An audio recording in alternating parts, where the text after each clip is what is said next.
Guys, alam nyo ba na napagkalaki ng kitaan dito sa in-stream ads kumpara dito sa ads on Reels? Halos 10 times guys ang earnings or kitaan po dito sa in-stream ads kumpara dito sa ads on Reels. Kaya kung ikaw ay monetize na sa in-stream ads, ay i-focus mo po itong in-stream ads na to dahil napagkalaki po ng earnings po nito. At kung ikaw naman ay hindi pa monetize, panoorin mo po itong video na to para ma-inspire ka po. At darating din po ang tamang panahon at oras ay mamomonetize ka rin. Basta pagpatuloy mo lang po ang iyong ginagawa at the most important thing ay masaya ka po sa iyong ginagawa. So tara, tingnan po natin ang diferensya or difference between two in-stream ads at ads on Reels. So let's go! So ayan, punta na po tayo sa ating Facebook. At punta po tayo sa ating videos.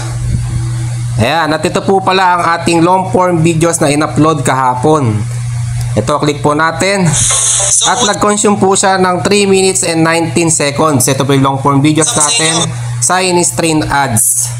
At ayan po, na halos 205 katao lang po ang nag-place or nanood dito.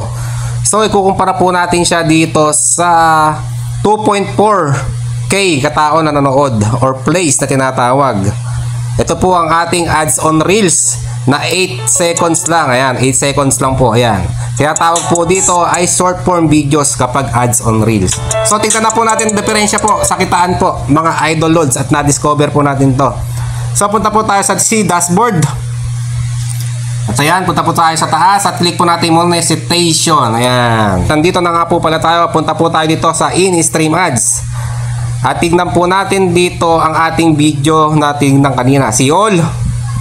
At ayun po, yung kaninang 200 katao lang halos ang nanood, nag-consume po siya ng 3 minutes and 19 seconds sa in-stream ads sa atin. At ang kinita po niya is 0.4 kagad, 0.4, ayan po, $0.4. Ayan, 3.19 minutes sa in-stream ads. At tignan po natin kumpara sa ads on Reels. Punta po tayo sa on Reels. Yung isang video po natin na tinignan kanina, yung 2.4 plays or 2,400 katao ang nanood.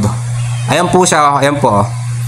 So halos same lang ang kinita po niya, $0.3 lang din po. Pero ang diferensya po nito mga idol, ayun, kita-kita nyo po ang difference between two in-stream ads at ads on Reels. Sa in-stream ads natin ay 205 katao lang po ang nanood, pero nag-earns po siya ng $4 po agad, $0.4. Para po dito sa ads on Reels na halos 2.4K views or 2,400 katao ang nanood po dito.